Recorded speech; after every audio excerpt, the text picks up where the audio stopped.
Olá pessoal, nesse bloco continuamos a falar sobre a questão do mundo em geral, como a gente está falando, né? Nós estamos falando sobre a questão da nova ordem mundial e aí nós vamos falar especificamente agora da globalização. A gente vai falar de globalização e tal, o que a gente já viu? Falar sobre os países centrais, países ricos, países de desenvolvimento, países pobres, né? A gente viu isso tudo, né? Como que é isso, G20 países em desenvolvimento, eu contei para vocês tudo isso.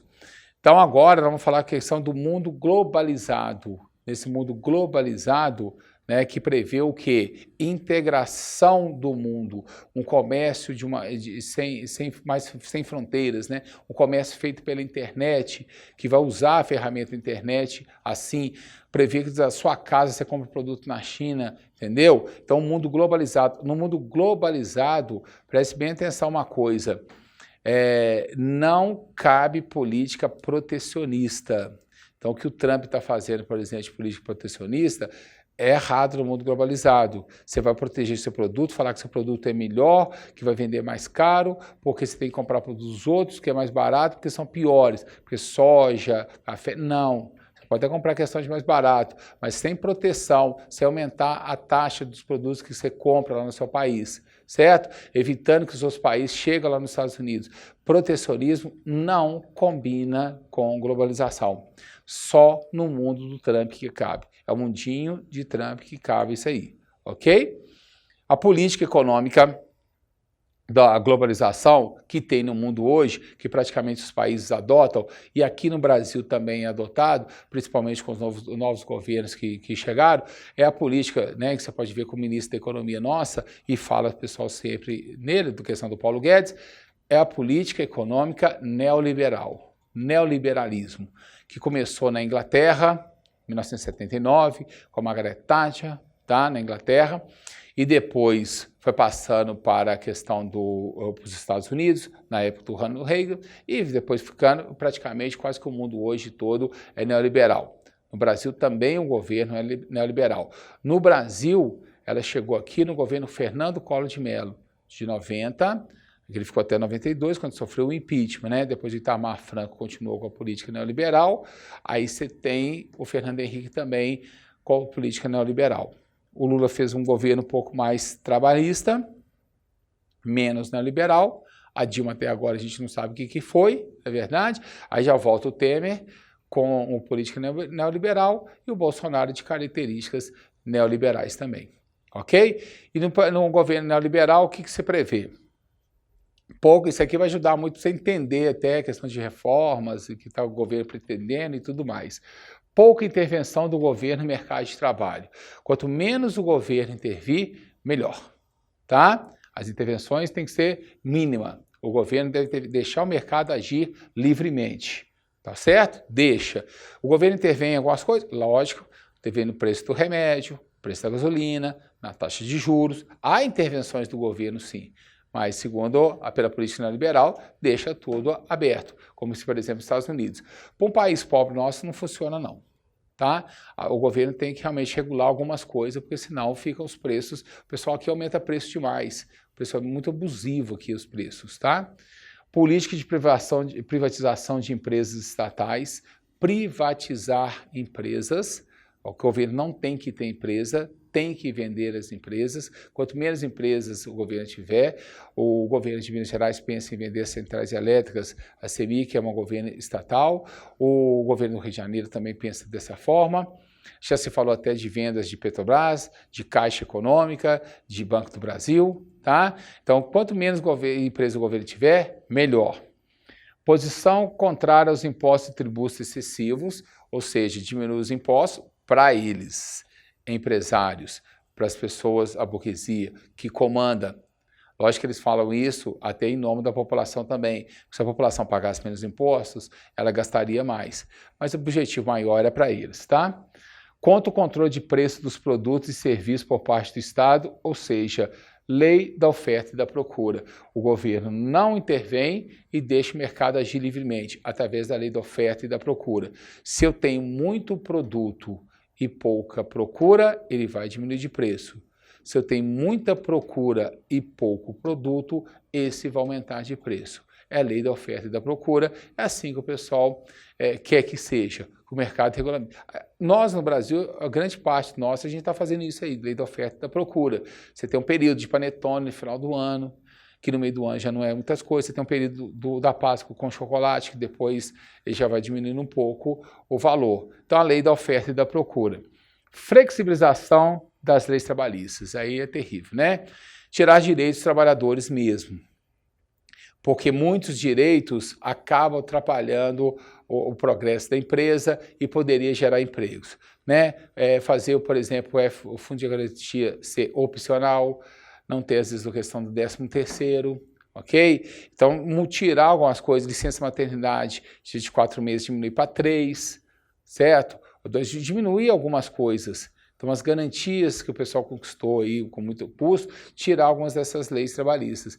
Então, flexibilização é retirar leis trabalhistas mesmo, com a desculpa de poder o país crescer sem elas. Lógico que algumas são necessárias, né? Algumas mudanças são necessárias, tem que mudar mesmo, mas também sacrificar também só uma parte também é mais complicado, ok?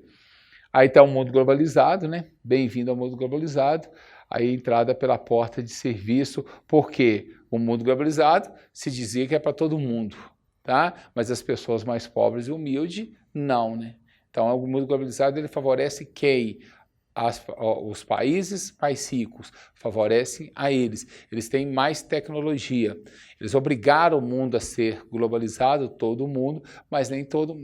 Eu e vocês, por exemplo, você está aí no seu celular, você pode estar no seu computador, né? Você pode questão do e-mail. A gente tem acesso. Quantas pessoas no mundo não tem? Quantas pessoas no Brasil não têm esse tipo de acesso que você tem para poder assistir uma aula, para poder avaliar, para poder estudar? Né? Muita gente não tem essa oportunidade, ok? Então é uma coisa que é muito normal para mim e para vocês falarem isso, mas muita gente não tem esse tipo de acesso no mundo e também no Brasil. No mundo globalizado, prevê aprofundamento da integração econômica, social, cultural, política entre os países. Integração econômica, todo mundo fazendo comércio, né? Social, né? Na verdade, quando eles falam assim, social e cultural, quem manda no mundo? Praticamente os Estados Unidos, né? Então a parte social e a parte cultural é deles. Então, por exemplo, o idioma que se fala no mundo, qual que é o idioma? A questão do inglês, tá vendo? E se ele impõe isso, tá? A política entre os países também, de ser um mundo mais de harmonia, né, gente? Mas a gente esquece que os países mais ricos estão querendo realmente ficar mais ricos a custo dos países mais pobres. Isso é fato. Isso é o mundo de hoje, é o mundo globalizado. Impulsionado pelo baratamento dos meios de transporte e comunicação no final do século XX e início do século XXI. Duas coisas são necessárias na globalização. Duas. A utilização dos meios de comunicação e dos transportes. Com meios de comunicação pela internet, principalmente, você acaba comprando seus produtos e precisa de entregar, que você precisa meios de transporte. Então, duas coisas são essenciais na globalização, os meios de comunicação e os meios de transporte, ok?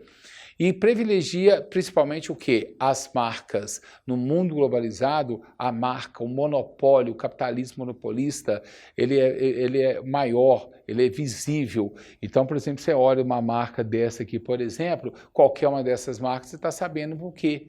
Você pode chegar na China, você não pode saber falar o mandarim, você não sabe falar o inglês, mas se você vê um M desse aqui, você fala de morrer de fome, eu não morro. Tá vendo? Então, as marcas... Então, quando você vê, por exemplo, uma marca dessa aqui, você não precisa saber de que é, de roupa. Então, qualquer uma dessas que você olhar, pronto, o que vale hoje a marca, você notou isso? Então, a marca tem que ser muito forte de grupo. Então, essa marca que comanda, essa marca que é o monopólio, tá? Essa marca que é a imposição. Então, todos os países, principalmente mais ricos, eles têm que ter umas indústrias principalmente fortes para exportar seus produtos. Ok? Dentro, então, tá vendo? Mundo globalizado.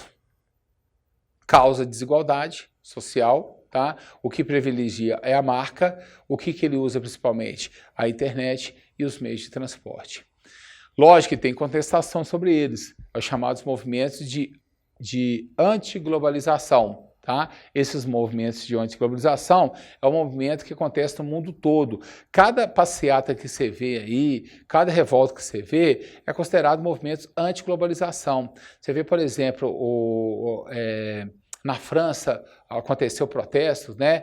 Os camisas amarelas que eles chamaram, que eles fizeram protestos e sempre vão fazer, são movimentos antiglobalização, ou seja, perder direitos, aumentar as passagens, o movimento, por exemplo, de índios, né, reivindicando melhores terras, o movimento dos camponeses, o movimento sem terra, tá? O movimento para não perder seus direitos, são chamados de movimentos anti-globalização.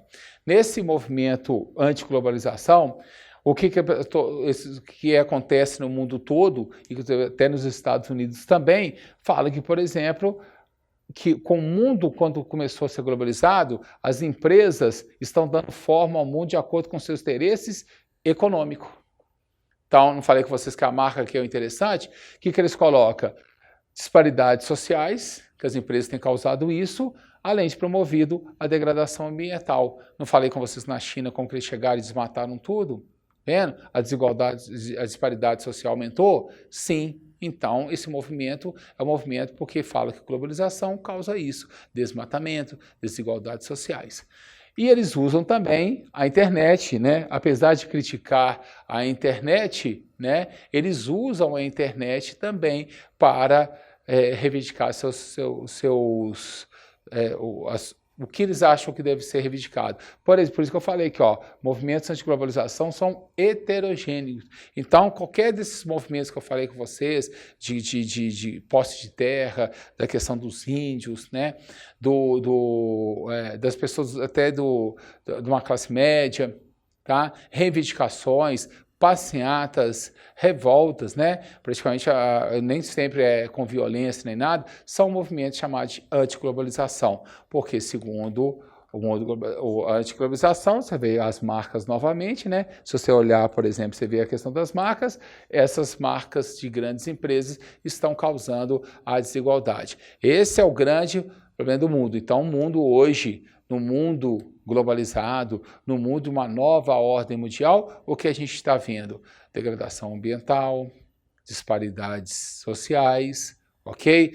Fortalecimento de marcas, grandes empresas, não tem espaço para pequena empresa mais. A empresa pequena, quando vai fazer concorrência com essas empresas grandes, elas são engolidas, elas são compradas. Tá?